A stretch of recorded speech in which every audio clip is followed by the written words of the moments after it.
Why do people need to change their teeth?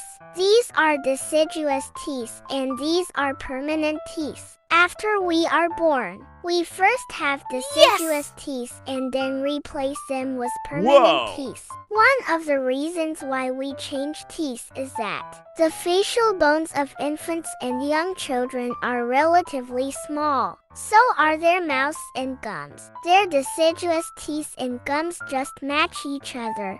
But as they grow older, the deciduous teeth are too small and are gradually replaced by permanent teeth around the age of 6.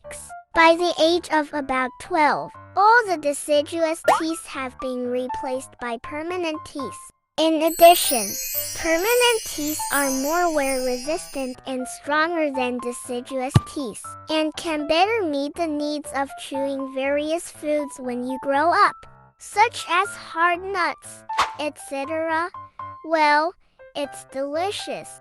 Also, after red teeth, humans will no longer naturally replace their teeth. So we must take good care of our teeth. Thank you, everyone.